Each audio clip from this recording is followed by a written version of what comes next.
Lorsque Yesaya Ongola, alias Jésus-Christ, était sur le poteau de la condamnation avec les brigands que vous connaissez, l'un des brigands vertueux qui reconnaissait la stature d'élévation mystique du Kanga demanda une faveur au maître. Et Yesaya Ongola, alias Jésus-Christ, lui dit qu'aujourd'hui même, toi et moi, nous serons au paradis. Alors qu'ils étaient en fait sur la montagne du crâne, c'est-à-dire la montagne de la mort. Comment pouvait-il lui promettre le paradis à ce moment-là? Est-ce à dire que la mort précède le paradis et que la mort est le passage qui mène au paradis? En effet, oui, chers amis. Vous devez comprendre et savoir que la mort est la porte qui mène au paradis. Et c'est pourquoi, comme j'enseigne ici, et comme il y a des esprits qui ne sont pas encore avertis, lorsque je dis que le vagin est la tombe des dieux, et que je dis qu'en même temps, le vagin est le paradis, la porte des ciels, ils ne comprennent pas. En effet, chers amis, le vagin est la tombe, car la tombe est la porte qui conduit au paradis. Pas de tombe, pas de paradis. À la tombe, vous avez des entités d'accueil et de recueillement. Les entités qui vous amènent dans la traversée de sorte que vous atteigniez le monde de l'autre côté.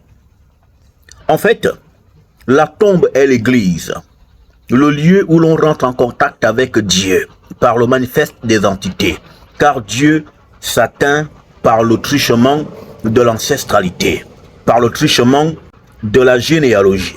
C'est pourquoi, pour que vous atteigniez Dieu, il faut que vous passiez par le Dieu d'Isaac, le Dieu d'Abraham, le Dieu de Jacob, le Dieu de jusqu'à le Dieu d'Adam, jusqu'à Dieu.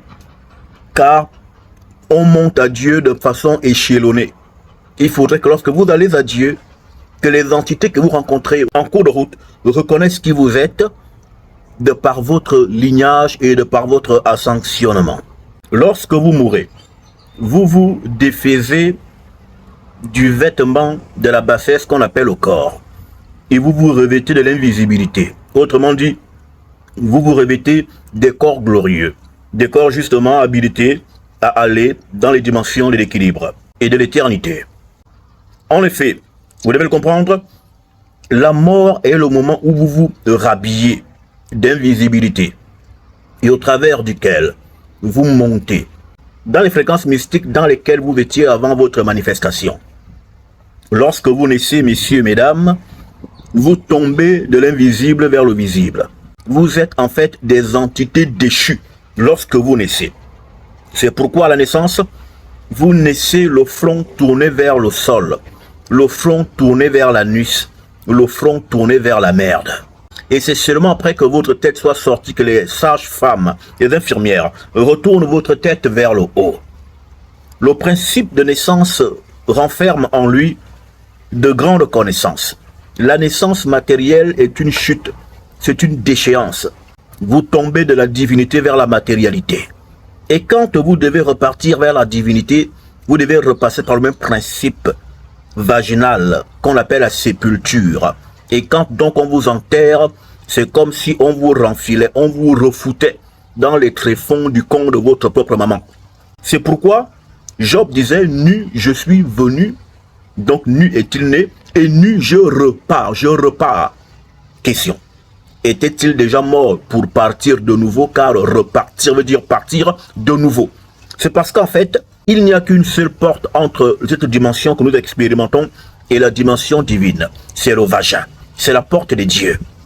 Et même les anges qui ont péché quand ils sont arrivés dans cette fréquentation matérielle, ils sont passés par le principe vaginal qu'on appelle le mont Hermon, le mont Armon, le mont Amon, le mont Amen, le mont Hymen, qui ici renvoie tout simplement à la cavité vaginale. Et c'est le dieu du vagin qui nous fait venir à la matérialité, qu'on appelle Amon. Amon qui veut dire le dieu caché. Hymen qui veut dire le dieu qui se tient au-delà du voile. Le dieu de l'invisibilité, le dieu des ténèbres. Oh, tétè.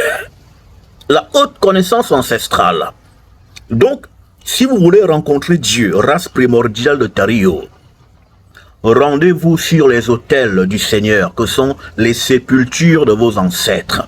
Une tombe est un hôtel. Une tombe est une église. Une tombe, c'est un lieu de contact avec les entités supérieures. C'est pourquoi chaque fois que vous devez aller dans la tombe, allez-y près.